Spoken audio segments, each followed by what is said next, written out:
Welcome to my class. In Microsoft Excel program, there are a number of financial functions given to us. Here a complete list of all financial functions is given to you. All functions listed here are discussed in separate video lectures. Let us start. इस particular video lecture के अंदर मैं investments and return schedule की बात करूंगा, जिसके अंदर हम 4 डिफरेंट फंक्शंस को टेकअप करेंगे।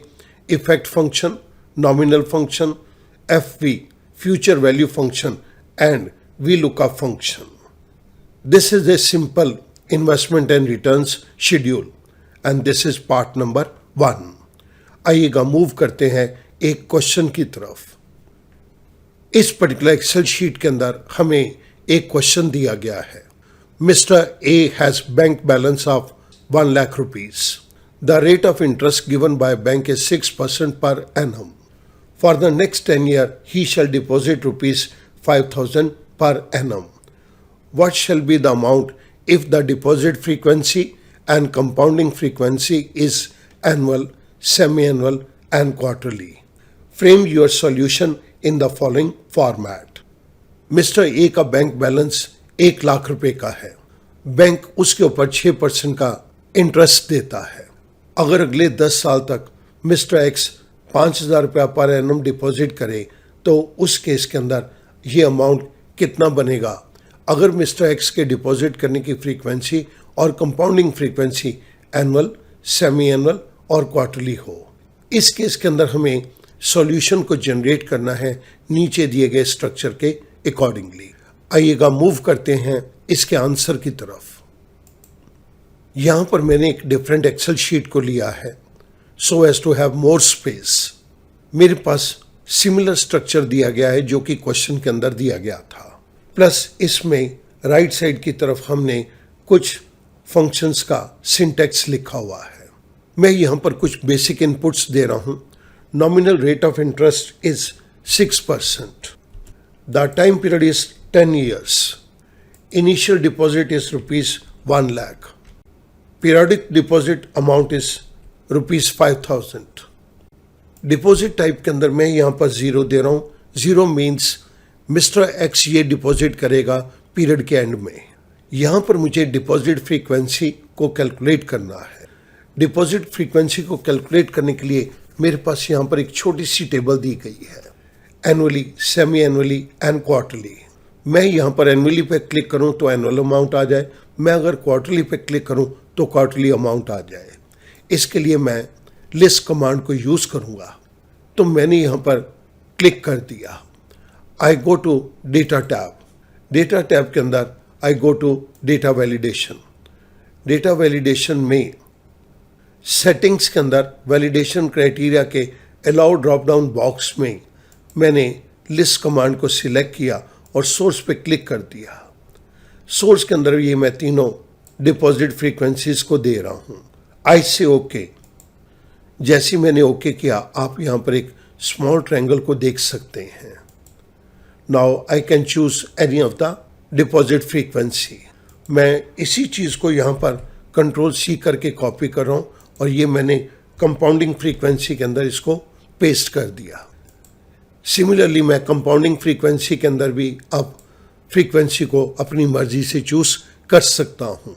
अगर मेरे पास यहाँ पर अमाउंट एनुअली लिखा हुआ है तो मेरे पास नीचे 1 आना चाहिए, और अगर यहाँ पे सेमी एनुअली लिखा हुआ है तो मेरे पास नीचे 2 आना चाहिए।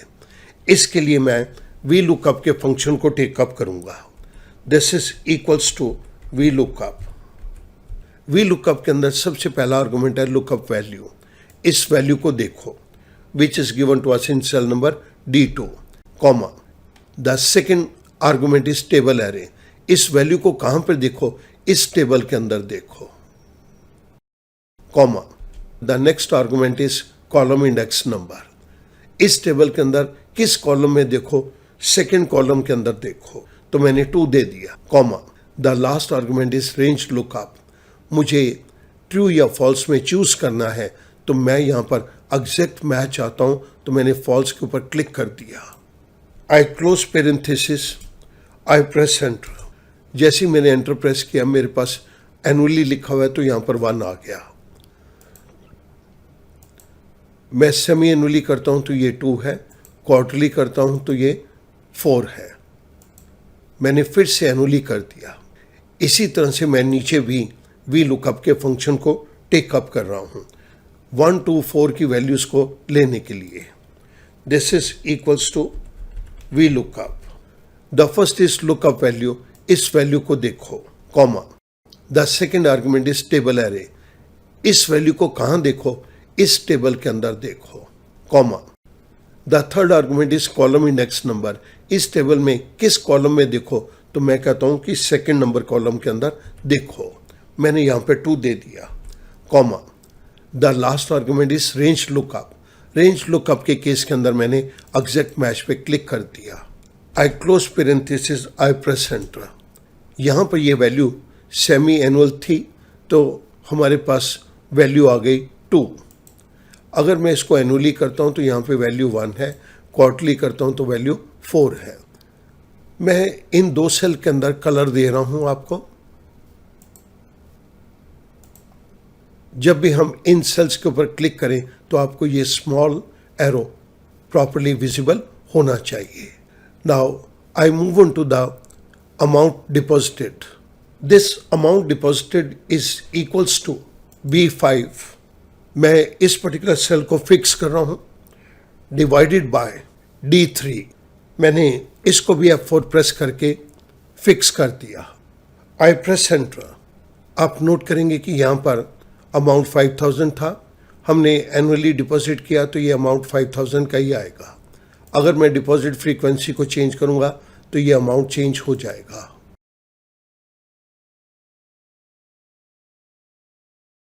Now I need to calculate the effective rate per period।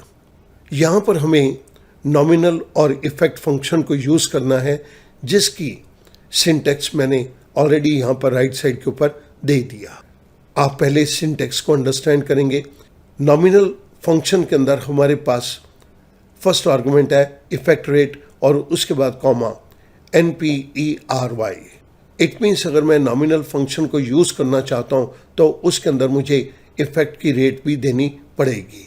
So nominal function के अंदर मैंने इफेक्ट के रेट को लेने के लिए इफेक्ट के फंक्शन को इंसर्ट कर दिया। स्टूडेंट बहुत ध्यान से देखिएगा, नॉमिनल फंक्शन को इम्प्लीमेंट करने के लिए हमें इफेक्ट रेट भी चाहिए और इफेक्ट रेट हमें देगा इफेक्ट का फंक्शन। सो इट मीन्स मैं नॉमिनल फंक्शन के अंदर इफेक्ट के फंक्शन को ले रहा हूँ। सो हमारे पास effective rate is equal to nominal rate divide by NPERY आ गया। यहाँ पर मुझे इफेक्टिव रेट को कैलकुलेट करना है।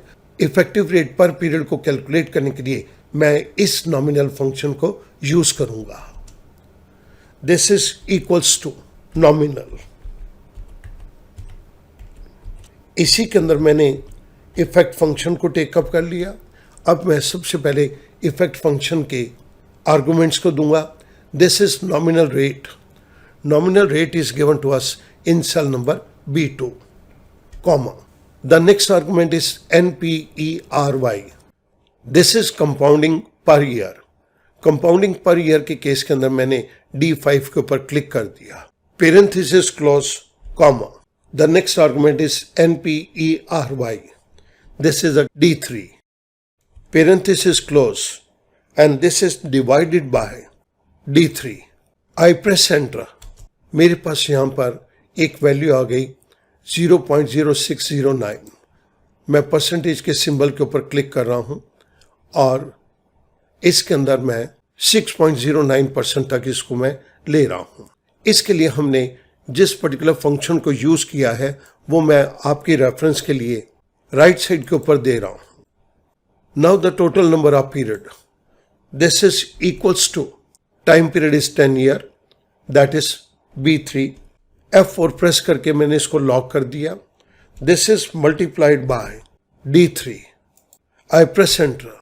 अगर तो ये डिपॉजिट फ्रीक्वेंसी एनुअल है और टाइम पीरियड हमारे पास 10 ईयर का है तो हमारे पास टोटल नंबर ऑफ पीरियड भी 10 आ गया।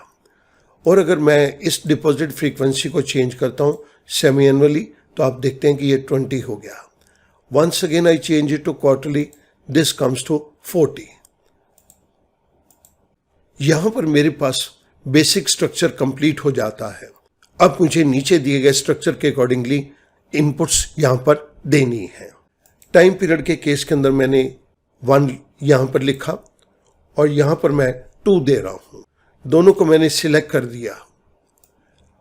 आई मूव अप टू 10। हमारे पास ये 10 ईयर का पीरियड दिया गया है।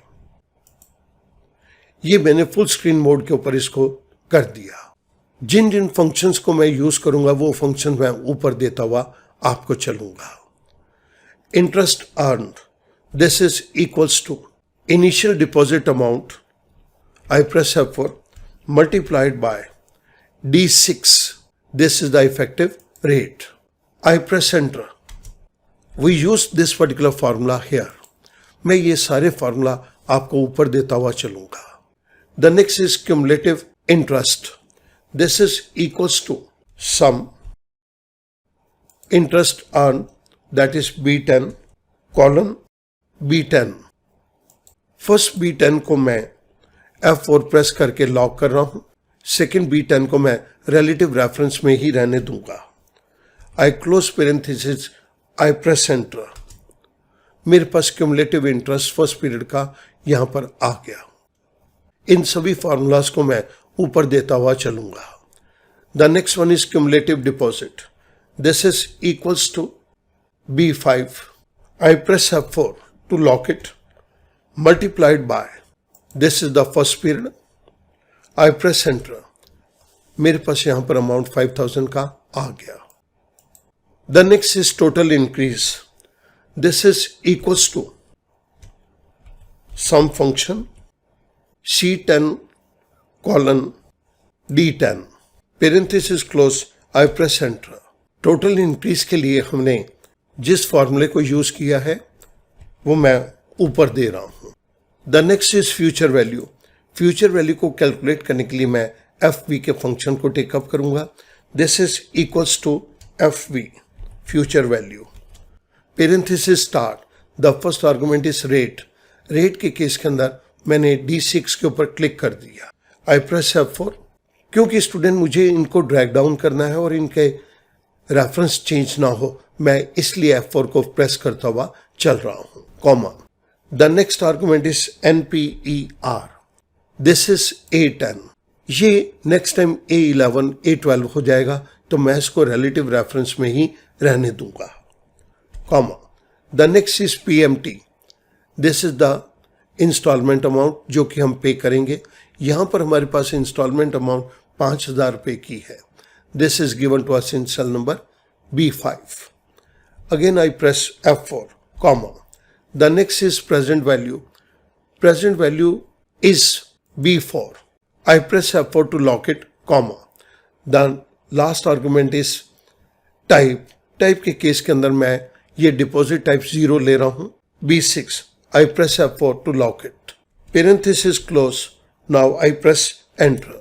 मेरे पास यहाँ पर फ्यूचर वैल्यू का ये अमाउंट आ गया, लेकिन आप ये देख रहे हैं कि ये अमाउंट नेगेटिव के अंदर है। मैं ये अमाउंट नेगेटिव के अंदर नहीं चाहता, तो मैं यहाँ पर पीरियोडिक डिपॉजिट के अमाउंट को, जो कि हमारी तरफ से आउटगोइंग कैश फ्लो है, यहाँ पे मैं माइनस का सिंबल दे रहा हूँ, और इनिशियल अमाउंट भी हमारा आउटगोइंग कैश है, तो यहाँ पर भी मैं माइनस को दे रहा हूं। ये दोनों फिगर्स जब मैं माइनस में दे दूंगा तो मेरे पास फ्यूचर वैल्यू पॉजिटिव आ जाएगी। This is what we wanted. हमने इस केस के अंदर इस फंक्शन को यूज किया है। यहां पर स्टूडेंट मेरे पास फर्स्ट लाइन कंप्लीट हो गई। सेकंड लाइन के अंदर अब मुझे इंटरेस्ट अर्न को कैलकुलेट करना है। This is equals to future value of the first year, that is given to us in cell number F10. This is multiplied by effective rate, that is D6. मैं D6 को यहां पर lock कर रहा हूं। आई press enter. मेरे पास second year के अंदर इंटरेस्ट अर्न का अमाउंट आ गया। अब यहां पर मुझे क्यूमुलेटिव डिपॉजिट को लेना है, तो मैंने इसको सिंपली ड्रैग डाउन कर दिया। क्यूमुलेटिव डिपॉजिट के अमाउंट को मैं नीचे ड्रैग कर रहा हूं। टोटल इंक्रीज को भी मैंने नीचे ड्रैग कर दिया, और फ्यूचर वैल्यू को भी मैं नीचे ड्रैग कर रहा हूं। मेरे पास सेकंड लाइन कंप्लीट हो गई। मैंने इस पूरी सेकंड लाइन को सिलेक्ट किया और इसको नीचे तक ड्रैग कर दिया। अब स्टूडेंट मैं इसको इंटरप्रेट कर रहा हूं। मिस्टर एक्स जिसके बैंक अकाउंट के अंदर आज 1 लाख रुपया है, अगर वो अगले 10 साल तक 5,000 रुपया पर एनम डिपॉजिट करेगा तो 10 साल के बाद हम इसकी कंपाउंडिंग सेमी एनुअली ले रहे हैं, उसके अकॉर्डिंगली यह अमाउंट 2,46,794 रुपये 31 पैसे हो जाएगा। मेरे पास ये एक जनरलाइज सॉल्यूशन बन गया। अब मैं आपको कुछ फंक्शंस और दे देता हूं। यहां पर हमने वी लुकअप के फंक्शन को टेकअप किया था। इसके बाद हमने कंपाउंडिंग फ्रीक्वेंसी के केस के अंदर भी वी लुकअप के फंक्शन को यूज किया था। अमाउंट डिपॉजिटेड के केस के अंदर हमने इस फॉर्मूले को यूज किया। यहां पर ये हमारा सॉल्यूशन जनरेट हो गया। लेकिन स्टूडेंट मैं आपकी क्लैरिटी के लिए इस पर्टिकुलर सॉल्यूशन के अंदर थोड़े से डिफरेंसेस इन कलर्स के अंदर दे रहा हूं। This is the function and this is the value. Similarly मैं वी लुकअप के फंक्शन के अंदर भी डिफरेंशिएशन कर देता हूं क्योंकि हमने वी लुकअप के 2 फंक्शन लिए हैं। अब आपको ये फंक्शन को कोरिलेट करने के अंदर कोई प्रॉब्लम नहीं होगी। मैं यहां पर इनकी डिपॉजिट फ्रीक्वेंसी को चेंज करके सेमी एनुअली करता हूं तो ये सारे अमाउंट चेंज हो रहे हैं। सिमिलरली मैं कंपाउंडिंग फ्रीक्वेंसी को यहां पर चेंज करता हूं semi annually to annually and then quarterly. आप देख रहे हैं कि ये सारी वैल्यूज चेंज हो रही हैं। हमारे पास ये एक जनरलाइज सॉल्यूशन बन गया in case of deposit frequency and compounding frequency. Mister x इस अमाउंट को एनुअली डिपॉजिट करे या सेमी एनुअली डिपॉजिट करे या क्वार्टरली डिपॉजिट करे। सिमिलरली बैंकर उसको एनुअली, सेमी एनुअली और क्वार्टरली कंपाउंडिंग करे। उस केस के अंदर हमारे पास जो इंटरेस्ट वैल्यू बनेगी और जो हमारी 10 इयर्स के बाद फ्यूचर वैल्यू आएगी, ये वैल्यू हमारे को यहाँ पर विजिबल है। मैं एक बारी फिर इसको फुल स्क्रीन मोड पे कर देता हूँ so that the whole question becomes easily visible to you. मैं उम्मीद करूँगा ये एक छोटा सा क्वेश्चन आपको इन सभी चीज़ों को अंडरस्टैंड करने के अंदर बहुत हेल्प करेगा। Thank you very much.